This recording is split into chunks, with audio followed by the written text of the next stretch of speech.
au lendemain de la journée de mobilisation d'hier. Les syndicats se sont eux réunis ce matin pour décider de la suite. 3 heures de réunion au siège de la CGT et à la sortie, un ultimatum. Si d'ici le 24 septembre, il n'a pas répondu à leurs revendications, les organisations syndicales se retrouveront pour décider très rapidement d'une nouvelle journée de grève et de manifestation. Bonjour Frédéric Souillot. Bonjour. Vous êtes secrétaire général de Force ouvrière. Merci d'être en direct avec nous sur RTL. Vous étiez à cette réunion, à cette intersyndicale ce matin. On vient de l'entendre, vous donner au Premier ministre jusqu'à mercredi, donc pour répondre à vos revendications. Ça veut dire quoi? Qu'il doit dire oui à tout ce que vous demandez?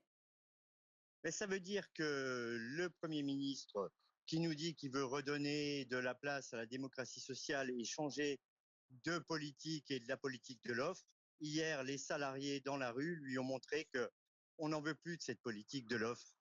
Cette logique qui nous dit que le ruissellement va descendre. Mais concrètement, vous demandez quoi, Frédéric Souillot? Eh bien, ce que l'on demande, c'est que le projet de budget d'austérité qu'on nous avait présenté le 15 juillet soit déchiré et que, bien évidemment, on reparle plus de justice fiscale et plus de justice sociale et qu'on remette de la conditionnalité des aides publiques versées aux entreprises. Donc s'il dit je déchire ce budget, il n'y aura pas de nouvelles manifestations, pas de nouvelles journées de grève?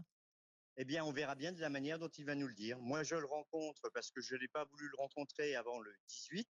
Je le rencontre lundi à 11h. Et ben, je porterai les revendications, notamment de Force ouvrière et celles de l'intersyndicale. Et vous ne ferez aucune concession? Mais des concessions, on en a déjà fait beaucoup, madame.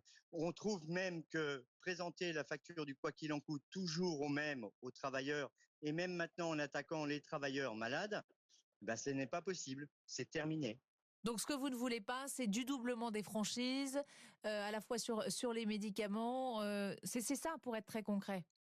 Mais bien évidemment, parce que aujourd'hui, quand l'ancien Premier ministre nous explique qu'il va falloir responsabiliser les travailleurs vis-à-vis de leurs arrêts maladie, là on n'a pas touché le fond, il a même pris une pelle pour creuser plus loin, comme si on choisissait d'être malade. Merci beaucoup en tout cas Frédéric Souillot d'avoir été en direct avec nous, secrétaire général de Force ouvrière.